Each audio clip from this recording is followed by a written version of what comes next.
وحب التألق في الكلاسيكو وحب الانتصار في ليلة غير عادية وحاول راسية الكرة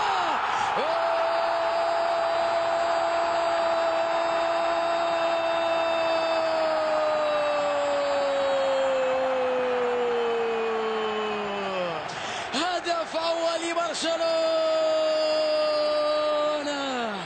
جيرارد بيكي فعلها بيكي البرشلوني الأصيل كما يحب للمشجعين أن يقولوا. هدف أول لبيكي، ضربة راسية غير عادية في مقتل يا بيكي، يلها من كرة غير عادية بيكي، ضربها براسه بيكي. كلاسيكو من 3 نقاط ثمينة لبرشلونة إذا جاء، شوفها غير عادية بيكي في حراسة ضعيفة من مدافعي ريال مدريد.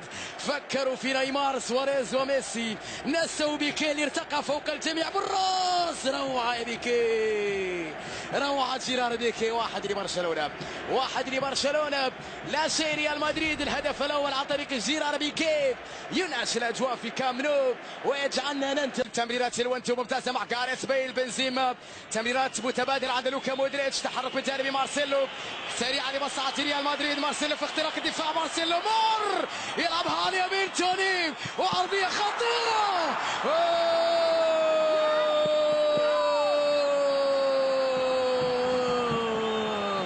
كريم بنزيما، عودة اللوس بلانكوس. لم نخسر ولم نستسلم لسان حالهم. هدف التعادل يا كريم بنزيما يعود لريال مدريد. هجمة منظمة غير عادية من مارسيلو، توني كروز في العرضية، كريم على الطاير في منتهى الروعة. ريال يتعادل في الكامب نو، يعود إلى أجواء المباراة. تعادل 1-1 الآن. ريال مدريد ليس مجرد كريستيانو. كارفاخال مشروع، هجمة خطيرة لريال مدريد، تمرير على جهة اليمين، جاريث بيل، عرضية باتجاه كريستيانو رونالدو، استقبال جميل رونالدو.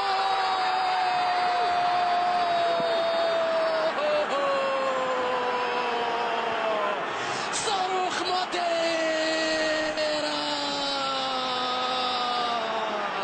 يهز أركان الكامب نو.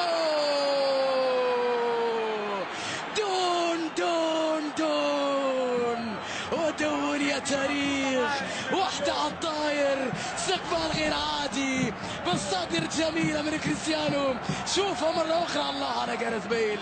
رونالدو استقبلها بصدره، رونالدو باليمنى، رونالدو باليسرى، رونالدو بكل شيء قادر على أن يسجل. الله يا رونالدو.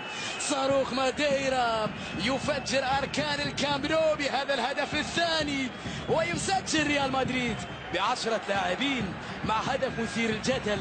هذه ربما تجعلني أتساءل أين برشلونة اليوم قبل أيام قليلة من مقابلة أتلتيكو الحاسمة في دوري الأبطال. شوف الفرحة من جانب زيدان. هدف ثاني غير عادي من رونالدو، غير عادي. هدف يجعل كثير من الصدمة. كنا نتساءل